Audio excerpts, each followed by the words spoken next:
suyuqlanmasi. Kimni? Natriy gidroksidni suyuqlanmasini e'tiroz qilamiz. Xo'p, sizda natriy gidroksid suyuqlanmasi bor. Bu degani nima bor sizga? Natriy kationi va gidroksid anionlari bor. Demak, katodning atrofiga taqsimlandi natriylar, anodning atrofiga gidroksid anionlari taqsimlandi.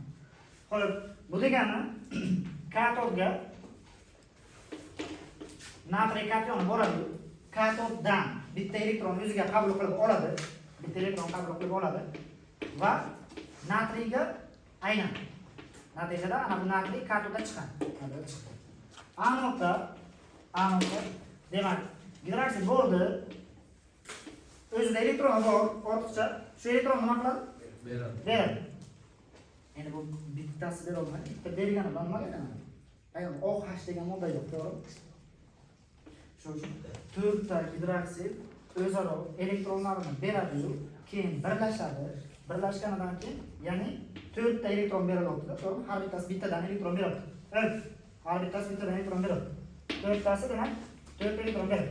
Natijada sizda suv va kislorod qoladi.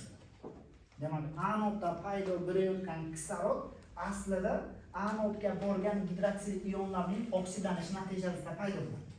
Tushunarli? Masalan, sizga savol beradilar. Natriy gidroksid elektroliz bo'lgan paytda 2 farad top o'tdi deydi. 2 farad top o'tdi.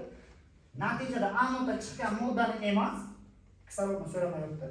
Anodda oksidlangan modda qaysi deb. Kim bo'lyapti anodda? OH anodda bo'ladi, ana buni so'rang. Sizlar ham massasini topib olishdi. Tabiiyki, ana buni ham massasi yerda turgan bo'ladi bitta javob. Buni olsangiz xato bo'ladi. Demak, siz gidroksidni topib olishingiz kerak bo'ladi. Mana umumiy qilib o'zaman endi natriy gidroksid suyuqlanmasi elektroliz bo'lsa, demak, katoddan chiqargan natriy, anoddan chiqargan suv va kislorod. Katodda demak natriy chiqadi, anodda esa suv va kislorod chiqadi. Demak, natriy qayerdan chiqdi? Natriy kationlarining katodga borib bitta elektronni olish natijasida chiqdi. Ana bular qayerdan chiqdi? Demak, gidroksid anionlarining anodga borib o'zini elektronni berish natijasida molekula holida ajralib chiqdi. Tushundingmi? Qayerdan paydo bo'lganligini ham. Bu anod. Xo'p. Demak, ana yozdi. Bu ishqor suyuqlanmasini elektroliz. Endi yana eritma elektrolizda elektrolizlarimiz bor-ku, tuz, ishqor va kislorod. Ularning hammasini eritmasi bormi? Hammasini eritmasi bor. Demak, hammasini eritmasini biz elektroliz qilib bilamiz. Oldingida suyuqlanmasida barcha moddaning suyuqlanmasi yo'q edi. Xo'p, birinchi ko'ramiz tuz eritmasi. Bu endi ozgina murakkabroq jarayon. Katodda sodir bo'lgan jarayonlarni va anodda sodir bo'lgan jarayonlarni alohida ko'ramiz. Bunga nimaga qaraydi? Katodda nima chiqishi? Oldingi holatda katodda nima chiqqan? Faqat metal chiqqan. Bundan endi faqat metal chiqqan. Chunki bundan endi eritma bo'lganligi uchun ana bu yerda sizni idishingizda tuz yoki ishqor yoki kislorod tashqariga nima bor? Suv ham. Hammasi tuz va suv yoki ishqor va suv yoki kislorod va suvdan yo'q. Bu degani sizda kation sifatida metal kationdan tashqari yana nima bor? Vodorod kation. Suv ham juda ham kam miqdorda bo'lsa ham yonarga ajraladi. Vodorod kation ham. Unda faqatgina kation sifatida faqatgina metal bor. Endi metal bilan birgalikda vodorod ham. Siz endi bilishingiz kerak bo'lgan narsa qaysi biri chiqadi? Metal chiqadimi yoki vodorod chiqadimi? Katod. Shuni bilishingiz kerak. Katodda endi 2 xil ion bor. Xo'p, bunda metallarning faollik qatori bor, to'g'rimi? Metallarning faollik qatori. Umumiy holatda oladigan bo'lsak, aslida katodga bordi-ku. Masalan, katodimiz bor. Qaysidir metaldan, grafitdan yasalgan katodimiz bor. Siz tushirdingiz eritmaga. Buni atrofida nima paydo bo'ladi? Kationlar, metal kationlari va vodorodlar paydo bo'ladi. Endi qaysi bir birinchi chiqadi? Qaysi biri passiv bo'lsa, doim o'sha birinchi chiqadi. Passiv doim birinchi. Xo'p, agarda sizni tuzingiz tarkibingizdagi metal litiydan alyuminiygacha bo'lsa, litiydan boshlanib alyuminiygacha bo'lsa, katodda doimo vodorod chiqadi. Ularni aktiv qilib, litiylarni nima? Litiy kalsiy natriy. Aktiv bo'lganligi uchun vodorod unga nisbatan passiv. To'g'rimi? Bu vodorod aktiv. O'shaning uchun nima chiqadi? Vodorod chiqadi. Agarda u metalingiz litiydan alyuminiygacha emas, alyuminiydan toki vodorodgacha bo'lsa, vodorod emas, endi vodorodgacha bo'lsa. Vodorodgacha bo'lsa, bu paytda sharoitga qarab metal ham vodorod ham chiqadi. Metal va vodorod chiqadi. To'g'rimi? Alyuminiydan vodorodgacha joylashgan bo'lsa, metal va vodorod chiqadi. Bunda qanday bilasiz? Qachon metal chiqadi, qachon vodorod chiqadi? Bu masala shartiga qarab olasiz.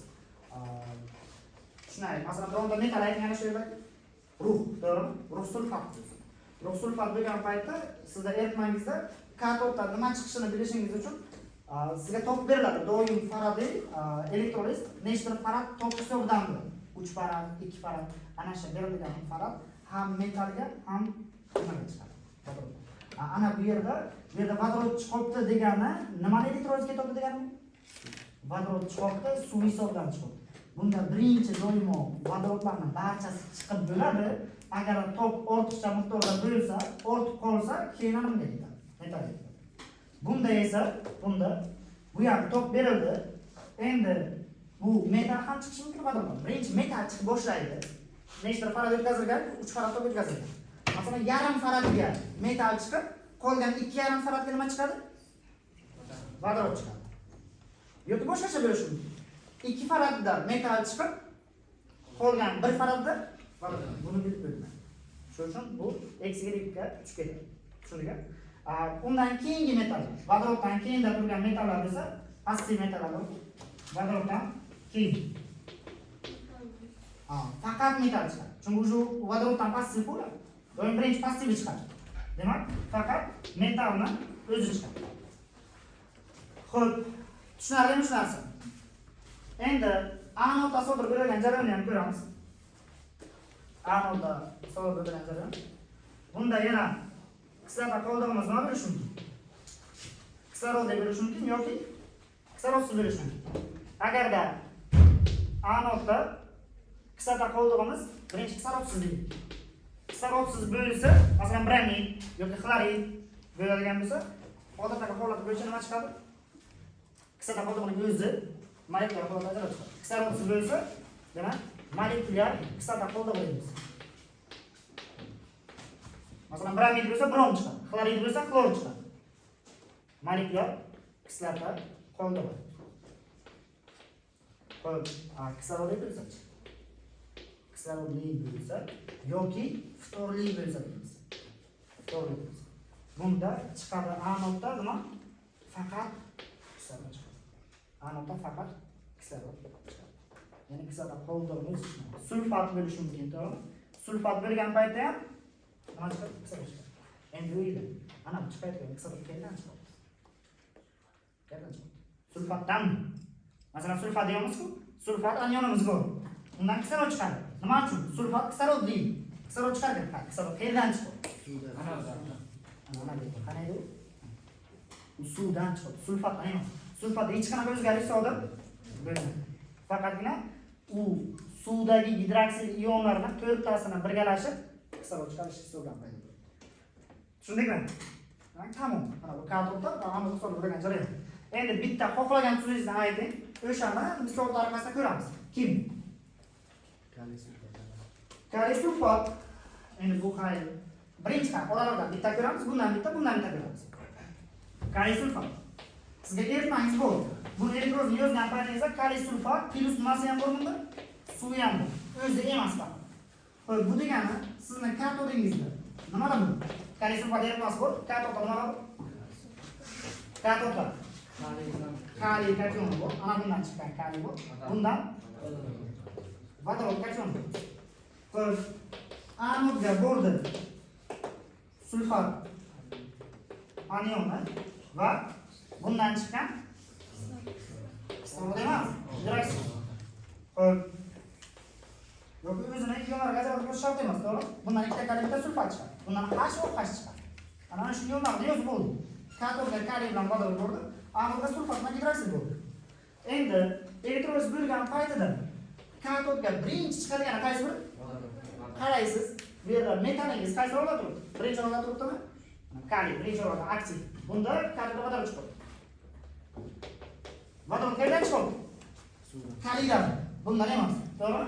Mana suvdan chiqadi. Xo'p, bu degani ana bu vodorod kationlari ketdi. Eritmadan. Anodga qaysi bo'ladi? Anodga qaraysiz. Kislorod qoldirmangiz nima? Kislorod qoldirmasa kislorodli. Kislorodli bo'lsa chiqadi. Kislorodli bo'lsa kislorod chiqadi. Kislorod qayerdan chiqadi? To'rt to'qashdan. Bundan chiqmaydi. Bunda hech qanaqa sulfat ionda o'zgarish bo'lmaydi. Ana bundan chiqadi. Xo'p, bu degani to'liqligicha nima elektron bo'lsa? Faqatgina suv elektron bo'lsa. Sizga ana bu ion o'zgardimi? Bu o'zgardimi? Yo'q. Demak, kaliy sulfat shuni aylantirib eritmadan. Bu degani, xuddiki eritmangiz bordiki tasavvur qiling. Siz eritmani qizdilaversangiz nima bo'ladi? Suv chiqib ketadi. Agar siz kaliy sulfat eritmasini elektrozga uchratsangiz, undan suv chiqib ketaveradi, kaliy sulfat o'zgarmaydi. Bu degani foiz. Foiz ortadi, malyar ortadi, hammasi ortadi. Kaliy sulfat esa o'zgarmasa turadi. Xo'p, kaliy sulfat bo'ldi. Endi keyingisi. Boshqa metal. Boshqa tuz. Marganiz sulfat. Nitratni olamiz mana. Marganiz 2 nitrat bo'lsin. Sertifikatga ham tushgan. Marganiz 2 nitrat bo'yicha anchayin murakkab darajadagi elektroliz savol shu. Marganiz nitrat eritmas. Bu degani marganiz nitrat va suv bor. Xo'p, siz qaraysiz. Demak, birinchi marganizga qaysi o'rinda turibdi? Marganiz. O'rtada ikkida turibdi, to'g'rimi? Bu degani nima chiqadi? Ham metal, ham vodorod chiqadi. Ya'ni ham marganiz, ham vodorod chiqadi. Xo'p, anodga qaraysiz, anionga. Nitrat bu kislorodli. Kislorodli bo'lsa kislorod chiqadi. Kislorodli bo'lsa kislorod chiqadi. Xo'p, eritmada nima qoladi? Nitrat qoldimi? Nitrat qoldi. To'g'rimi? Marganiz ham chiqdi. Nitrat qoldi. Eritmada nitrat qoldi. Ana bu suv bor ko'proq-ku, vodorod kationlari bor-ku. Vodorod kationlari bilan nitrat anionlar qoldi, nitrat qoldi. Tushundingmi? Xo'p, bitta pastdan endi. Mis 2 sulfat olamiz. Mis sulfat elektroz hujrasi katodda. Mis anodda. Nima uchun mis chiqyapti katodda? Bu passiv bo'lganligi uchun. Ana 3-o'rinda turganligi uchun mis passiv bo'lganligi uchun metal chiqyapti anodda. Buni suvni yozmadik. Suv ham bu, eritmadi. Kislorod, nima uchun kislorod chiqyapti? Kislorod qoldirib, kislorod bo'lganligi uchun. Kislorod chiqyapti va eritmada nima bo'lyapti endi? Sulfat kislorod. Mana buni misi chiqdi, bundan kislorod chiqdi, ya'ni OH ketdimi? Bundan nima qoldi?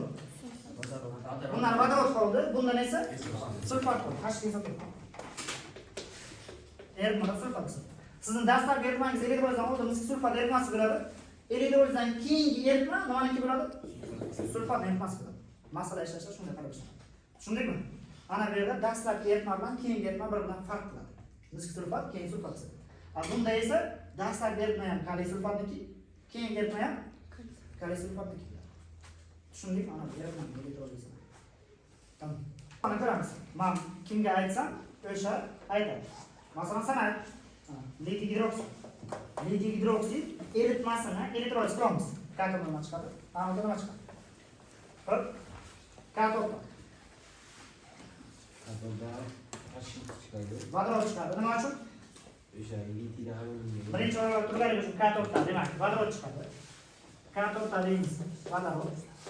Anoddan nima chiqadi? kislorod chiqadi. Anoddan kislorod chiqadi. Ya'ni nimadan chiqadi bu? Gidroksid bo'lganligi uchun anoddan kislorodni o'zi chiqadi. Xo'p, eritmada nima qoladi senga? Litik gidroksidning o'zi qoladi. Bu vodorod chiqdi, OH dan kislorod chiqdi, ya'ni suv elektroliz uchrab ketadi, litik gidroksid bo'ladi. Xo'p, siz ayting, sulfat kislorod eritmasini elektroliz uchratamiz. Katoddan nima chiqadi? Katoddan vodorod chiqadi. Anoddan kislorod chiqadi. Eritmada sulfatni o'zi o'zgarmasdan turadi. Chunki bizga sulfat ioni ham o'zgarayotgani yo'q. Xo'p, siz ayting, kaliy karbonat eritmasi elektroliz uchraydi.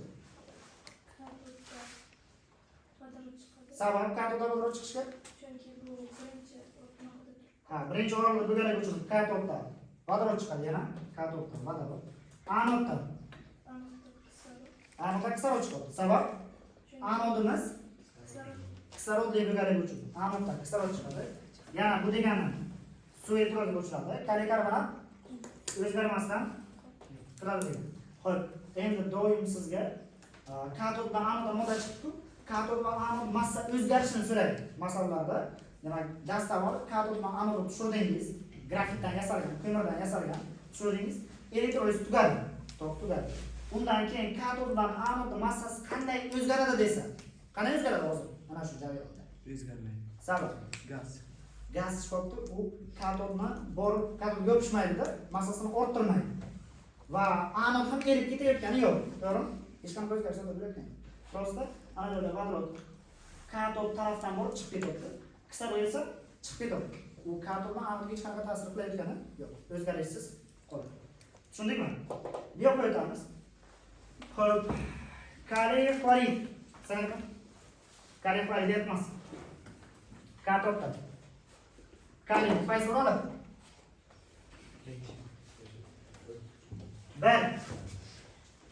Birinchi o'rinda katoddan nima chiqadi? Katoddan vodorod chiqadi. Anoddan ana kislorod qoldirdi nima? Kislorodsiz molekulyar kislorod qoldirib chiqadi. Xlor chiqadi. Xlorid emas. Nima qoldi endi aytmadi? Kaliy gidroz. Kaliy gidroz. OH qoldi va kaliy qoldi, to'g'rimi?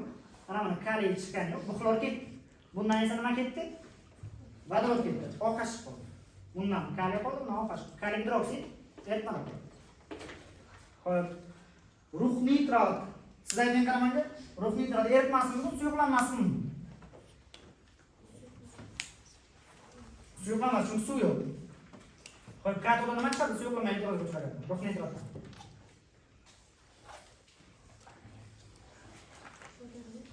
Qani bor?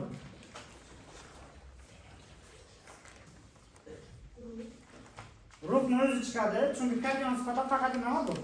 Ruh bor. Ruh chiqadi katoddan. Anodda esa kislorod bilan NO2 kislorod qo'zg'algan mos oksid va kislorod chiqadi. NO2 bilan kislorod chiqadi. Mana bu anod. Bu suyuqlanma elektroliz. Bu suyuqlanma. Ana bu yerda o'zgarish bo'ladimi? Elektrodlarda katod va anodda o'zgarish bo'ladimi? Qani? Anodda qanday o'zgarish bo'ladi? Masalan, anod o'zgarish bo'lmaydi. Chunki ikkalasi ham gaz, anoddan chiqib ketadi. Katoddan ham ruh borib yopishadi. Bu chiqib keta olmaydi. O'sha katodingiz bor-ku, o'shanga borib yopishadi. Natijada katodning massasi ortadi. Keyingi masalalarda bor. Ana bu katod borib yopishadi-ku katodga. Keyin katoddan o'zini ajratib oladi, boshqa eritmaga soladi. Demak, sizning keyingi katodingizda nima bo'ladi? Ruh bilan, ana bu ko'mir bo'lsa, ko'mir bilan. Boshqa metal bo'lsa, boshqa metal bilan yasalgan. Tushundingmi? Katoddagi ikki xil metal bo'ladi. Xo'p, dальше kadmiy kislorod. Sen aytganingda kadmiy kislorod. Eritmas elektroz bo'shirasi. Kadmiy. Katoddan nima chiqadi?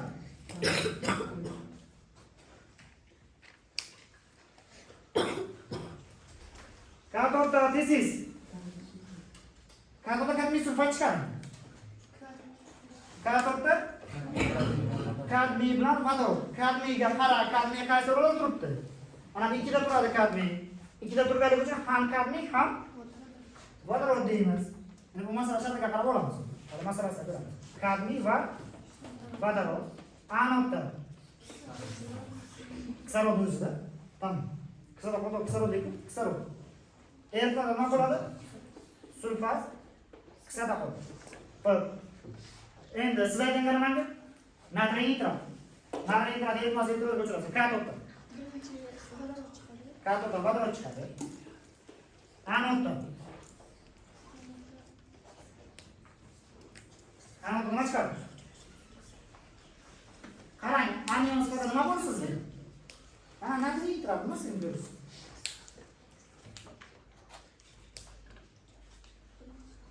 Ana nitrat. Nima qaysisiga kiradi bu? Kislorodli bo'lsa nima chiqadi? kislorod chiqadi. Anodda demak kislorod chiqadi. Eritmada natriy nitratni o'zgarishsiz qoladi. Natriy nitratni o'zgarishsiz qoladi. Ana bu elektroliz jarayonida nimalar chiqishi o'sha masalasiga kirganimiz yo'q. Faqatgina elektroliz bo'lsa, katodda nima chiqadi, anodda nima chiqadi. Shuni bilib o'rganib bilishingiz kerak. Eritmasi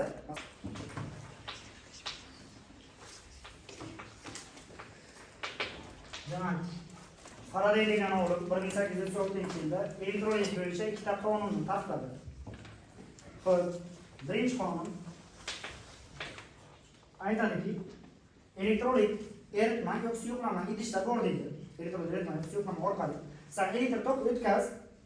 U yerda katod va anodda chiqadigan moddalarning massasi doimiy eritma yoki suyuqlama bo'ladi-ku. Biz uni tok o'tkazdik. Katod va anodda doimiy chiqdi. Ana shu chiqadigan moddalarning massasi deydi. Eritma yoki suyuqlanma olgan tok miqdoriga to'g'ri taqasan. Bu degani nima ekan? Agarda ortsa ortadi, kamaysa kamayadi. Ya'ni siz eritma yoki suyuqlamaga qanchalik ko'proq tok bersangiz, katod va anodda shunchalik ko'proq moddalar chiqadi. Agar kamroq tok bersangiz, kam chiqadi. Ya'ni tok tugaguncha elektroliz davom etadi. Bu yerda idishingizda elektrodlarning qancha bo'lishi muhim emas, tok asosiysi. Tugaguncha davom etadi, to'xtab qolmaydi. Tushundingmi? Xo'p, birinchi qonundan kelib chiqadigan formula m teng k ko'paytirilgan q. Xo'p, m bu nima? Massa, siz massani topishingiz kerak. K bu elektrokimyoviy ekvivalent, q esa tok miqdori. Siz ana bu qni qanchalik orttiraversangiz, bu kattalashib boraveradi. Ya'ni massa o'shancha ortib boradi. To'g'ri proporsiya. Olgan eritma suyuqlama olgan tok miqdoriga to'g'ri proporsiya. Ortsa ortadi, kamaysa kamayadi. Xo'p, endi bunda qni o'zi nimaga teng?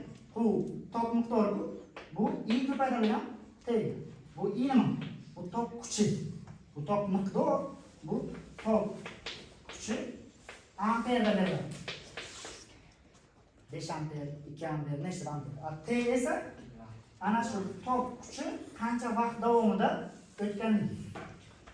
Bu vaqt. Bu bo'lishi mumkin sekundda yoki soatda yoki minutda. Sekund, minut va soatda. Xo'p, yaxshi. Mana endi bu formuladan ana q I t ga teng boshqa formula chiqadi. Qanday bo'ladi formulasi? m teng k ko'paytirilgan q ni o'rniga endi I va t ni qo'yib qo'yamiz. I ko'paytirilgan t. Xo'p, bu k nima? K aytdik elektrokimyoviy ekvivalent. Elektrokimyoviy ekvivalent. Xo'p, k ni topishim uchun demak, uni modda, qaysi modda bor? Katodda yoki anodda chiqadigan modda. O'shani ekvivalent massasini bo'laman Faraday soni. O'sha moddaning elektrokimyoviy ekvivalenti kelib chiqadi. Ekvivalentni bo'lamiz Faraday soni. Xo'p, yana demak birlashtiraman formulani. M teng k ni o'rniga endi buni qo'yamiz. Ekvivalent taqsim farad ko'paytirilgan I ko'paytirilgan T. Xo'p, endi ana bu I bilan T qayerga chiqadi? Tepaga, pastga. Tepaga. Bu degani M teng I T taqsim Faraday soni. Siz ham bilasiz, masalada doim berilgan bilan bu amper nechta? Amper, 5 amper, 3 amper, 4 amper qanchadir vaqt davomida o'tkazilganligini beradi. Soatda yoki sekundda yoki minutda. Kimdir chiqyapsizki, katodga anodda. O'sha modani ekvivalentini qo'yasiz va ana bu Faraday soni bu doimiy son. Faraday soni doimiy son. Faraday soni xo'p. Endi u o'zgaradi. Sekundda bo'lsa, masalan, ana bu vaqtga qarab o'zgaradi. Vaqt sekundda berilishi mumkin yoki soatda yoki minutda, to'g'rimi? Agarda sekundda berilgan bo'lsa, Faraday soni 96500. Masalan, ana bir nechta sekund davomida o'tkazilganini aytsa, 96500. Xo'p, minutda bo'lsa, ana shuni 60 ga bo'linganida 1608.3. Agar soatda berilgan bo'lsa vaqti 26.8 ni qo'yib hisoblab olasiz. Va sizda katoddan chiqqan moddangizni massasi kelib chiqadi. Ana shu formuladan. Tushundingmi? Bu Faradayning birinchi qonuni. Sizda katodda va anodda nima chiqqanligini aniqlagandingiz, endi qancha chiqishini aniqlaysiz. Faradayning birinchi qonuni. Tushundingmi? Massada aniqlab olsangiz bo'ladi. Xo'p, İkinci qonuni. Bo'lmasa birinchi qonunni yozib olay, ikkinchi qonun yana murakkab.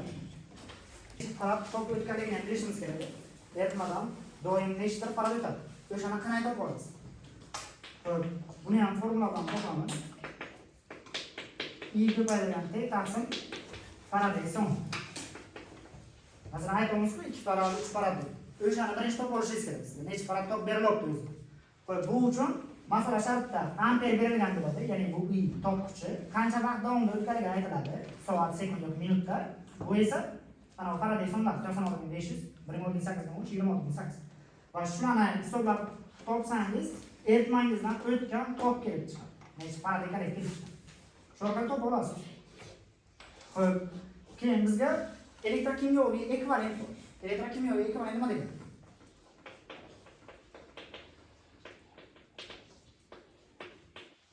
Elektrokimyoviy ekvivalent aytadiki, senga 1 farad tok berilgan paytida, 1 farad tok o'tkazilgan paytda katoda va anodda qancha modda chiqishini belgilaydi. Doimo elektrokimyoviy ekvivalent 1 farad tok o'tganda moddaning o'zi aytib turibdi. Nima deyapti? Ekvivalent moddasiga, ekvivalent massasiga mos ravishda ajralib chiqadi deydi. Har qanday moddadan 1 farad tok o'tkazganingda chiqadigan massasi uning ekvivalent massasiga to'g'ri keladi. Masalan, sizga 1 farad tok o'tkazilgan paytda katodingizda kumush chiqadi. Kumush metaldan bo'lsa, kumush chiqadi. Necha gram chiqadi? Kumush 1 farad tokda chiqadigan kumushning massasi 1.8 gram. Bu bitta eritmadan kumush chiqadi. Ikkinchi eritmadan shu 1 farad tok beryapsiz, lekin vodorod chiqadi. Metal aktiv bo'lganda vodorod chiqadi. Unda necha gram chiqadi katodda? Vodorodning ekvivalenti 1 gram. Qarang, birinchi eritmangizdan 1 farad tok beryapsiz, lekin 1.8 gram kumush chiqadi. Ikkinchi eritmadan ham xuddi o'shancha tok beryapsiz, lekin bu yo'ldan boshqa modda chiqadi-ku. Nima chiqadi? Vodorod chiqadi. Uning massasi necha gram bo'ladi? 1 gram. Doimo bir xil tok o'tkazganingiz bilan katodda yoki anodda chiqadigan moddalarning massasi bir xil bo'lavermaydi. Ularni ekvivalentga mos ravishda chiqadi. Birinchi eritmadan 1.8 ta kumush chiqsa, ikkinchisidan 1 gram vodorod chiqadi. Bu demak elektrolizning ikkinchi qonuni gap keladi. Bu o'zi elektrokimyoviy ekvivalent tushunadi. 1 farad tok o'tkazilganda ekvivalentga mos ravishda modda chiqadi. Xo'p, ikkinchi qonun nima deydi? Ikkinchi qonun aytadiki, senda endi bir xil elektrolit yo'q, turli xil elektrolit eritmalar, ya'ni kumush nitrat, natriy xlorid, boshqa elektrolit. Turli xil elektrolit eritmalar orqali sen bir xil miqdorda tok o'tkazsan, elektrodlaringda bu degani nima degani? Elektrodlarda katod va anod. Katod va anod ajralib chiqadigan moddalarning massasi ularning ekvivalent massasiga to'g'ri keladi. Ya'ni siz turli xil nechta xil bo'lsa ham bo'laversin, elektrod eritmangiz. Siz bir xil miqdorda tok o'tkazing, chiqadigan moddangizning massasi u ekvivalent massasi bilan bir xil bo'ladi. Ana bu uning ikkinchi qonuni hisoblanadi. Tushundingmi? Ikkinchi qonun hisoblanadi. Xo'p, shu narsani o'zida. Keyin yana bir narsa bor bizga.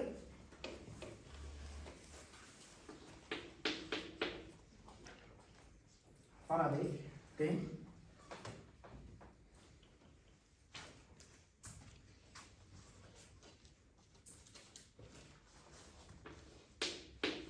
ekvivalent massa taqsim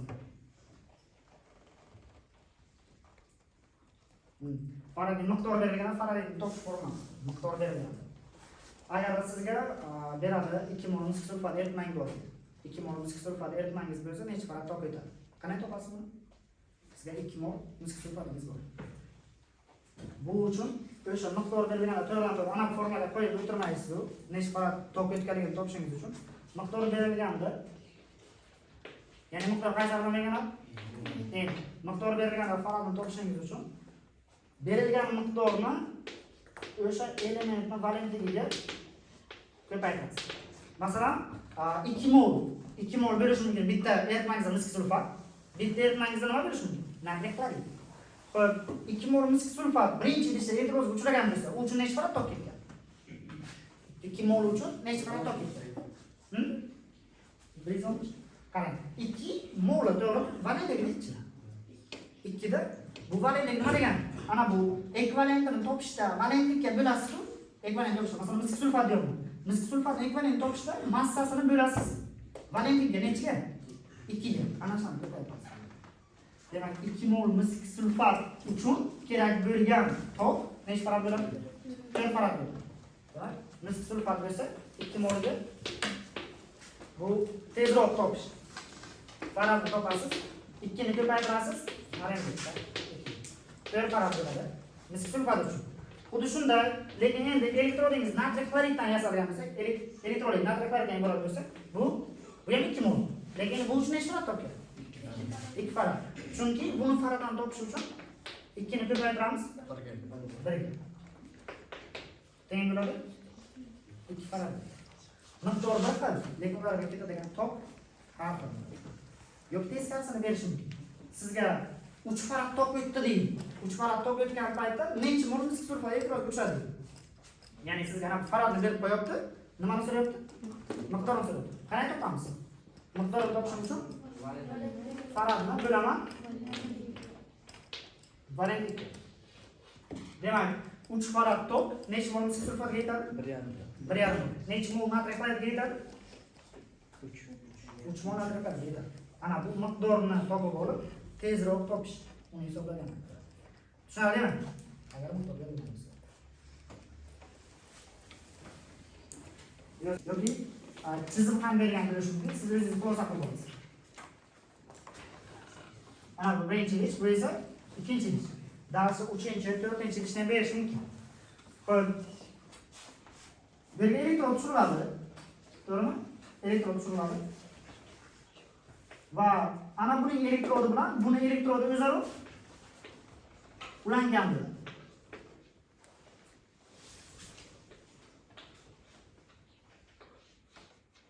Bu yoqda yana idish bo'lsa, bu yoqda yana ulanib ketaveradi.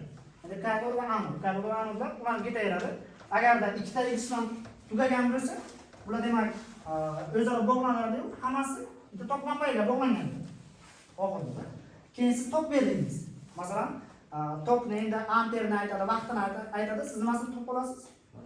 Faradni topib olasiz. Nechta farad topib? 3 farad topib, masalan. 3 farad topib etsa, bu uchun qancha ketadi, bu uchun qancha ketadi? Agarda demak, idishlaringiz bir-biriga, ya'ni tok bir-biriga ketma-ket, parallel ulangan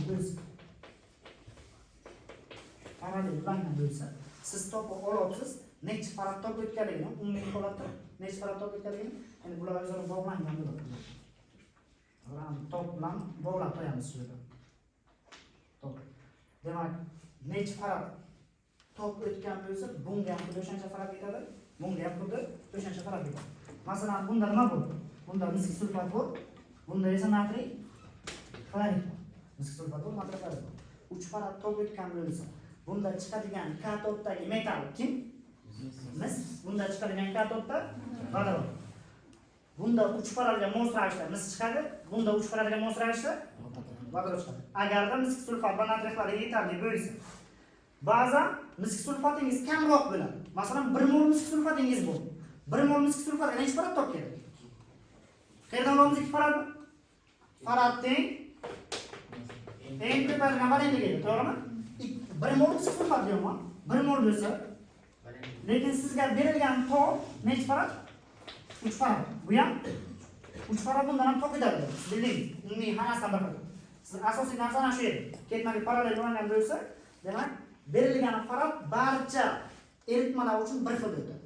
Qolgani unga, keyin unga emas. Xo'p, menga 1 mol ekan misk sulfat. 1 mol misk sulfat bo'lsa, bunda katoda chiqadi. Birinchi shunga mos ravishda mis 1 mol chiqadi. 1 mol. Bu uchun necha farad topdi?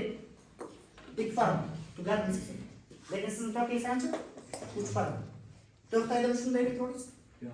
Yo'q. Hech qachon to'xtamaydi. To'g'rimi? Chunki tokga top. Endi nima chiqadi? Suv elektrod. Endi suv elektrod. O'sha mis chiqib bo'ldi, metal qolmadi. Misni hammasi chiqib bo'ldi. Ana bu yerdagi mis kationlari katodga borib chiqdi. Endi bu yerda suv qoldi. Keyin bundan keyin suv elektrod ushlash boshlaydi. Va qolgan 1 farad, 3 farad edi, 2 farad ketdi. 1 mol bo'lgandan keyin 2 farad ketdi. Qolgan 1 farad. Bu suv uchun chiqadi. Suv uchun ketadi. Suvning necha mol elektrod boshlaydi? 1 faraddan. 2. Molini toping deyman. faraddan ko'ra molni topish uchun o'sha faradning sonini faranglikka bo'lasiz-da. Faranglik necha suvda? 2 mi? Demak 1 faradni bo'lasiz. Demak 0.5 mol suv qanday ko'chiradi? Demak, ana bu idishingizda 1 mol mis sulfat bo'lsa va undan 3 farad tok o'tkazilgan paytda birinchi misni o'zi chiqadi. 1 mol tok ortiqcha bo'lganligi uchun suv ham elektroz qo'shadi. Yarim mol suv ham elektroz qo'shadi. Natijada yarimda vodoroddan chiqadi. Ikkita narsa chiqadi. Mis ham vodorod. Agarda bunda 5 mol natriy xlorid bo'lsa-chi, ikkinchisi 5 mol natriy xlorid bo'ldi. Bundan ham qancha tok o'tdi? 3 farad tok o'tdi. Nima bo'ladi endi? Hammasi ushlaydimi? Yo'q. Hozir 5 mol natriy xlorid uchun necha farad tok kerak edi? 5. Buni faradini topish uchun yana eng ko'paytirgan faranglik. Demak, 5 mol uchun 5 farad kerak. Lekin sizga 5 farad yo'q. Necha farad bor? Bu degani buni hammasi elektroz bo'shamaydi. Qancha qismi elektroz bo'shadi? 3 mol elektroz. Nima o'rin topa olasiz? Sizga faradingiz bormi? Farad molni topish uchun faranglikka bo'lasiz. 3 faradni bo'lasiz faranglikka. 3 mol. Demak 5 moldan 3 mol natriy xlorid elektroz bo'shadi. Katodan nima chiqadi? Katodan vodorod chiqadi. Anoda esa xlor chiqadi. Endi mana natriy dioksidi bo'ladi. 3 moliga mos ravishda katodda va anodda moddalar chiqadi. Qolgani erma tarkibiga turadi. Ikkitasi turadimi? 2 mol natriy xlorid erma tarkibiga turadi. Natriy dioksid ham bo'ladi. Tushundingmi? Biz hozir bilishimiz kerak bo'lgan narsa nima edi? Agarda ketma-ket parallel ulangan degan savollar keladi. Bunda siz tokni topib olasiz, barcha eritma uchun bir xil tok ketadi. Tushundingmi? 3 farad bu yerda bo'lsa, bunga ham, o'nta bo'lsa, o'ntasiga 3 farad ketadi. Tushundingmi? Endi keyingi holat sizga bitta idish, bitta kattaroq idish bor. Bitta idishning ichida bu yoqdan yozamiz. Bitta idishning ichida bir nechta elektrolit eritmasi bor. Masalan, hozir misk sulfat bilan natriy xlorid ikkita alohida idishlar-ku. Endi shu ikkalasini nechta idishlar? Bitta idish.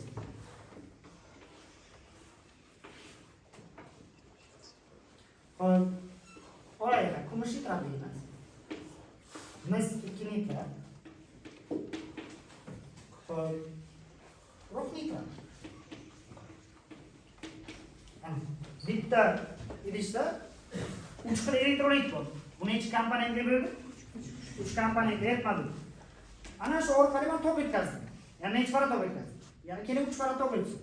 Ana shu orqali 3 farad kuchlanishga ega bo'lgan tok berdim. Elektrolit boshlandi.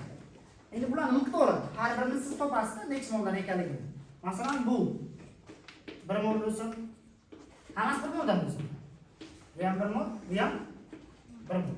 Hammasi 1 moldan bor ekan. Endi bunda 3 farad hammasi uchun ketadimi? Bitta aloqlar bor.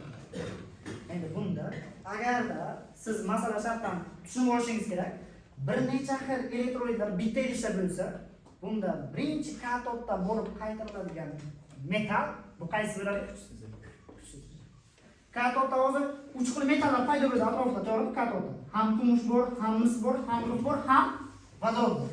Suv eritma vodorod. Bitta emas, kumush ham, mis ham rux. Endi undan birinchi qaysi biri chiqib boshladi? Bunda faollik qatoriga qaraladi. Qaysi biri passiv bo'lsa, birinchi o'sha chiqadi.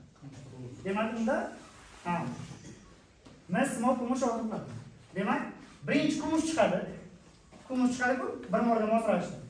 Kumush tugaganidan keyin agarda farad qolsa, keyin kim chiqadi? Keyin mis chiqadi. Mis ham chiqib bo'lgandan keyin yana farad qolsa-gina vodorod chiqadi. Bunda. Tushundingmi? Bunda endi 3 farad hammasiga ketmaydi.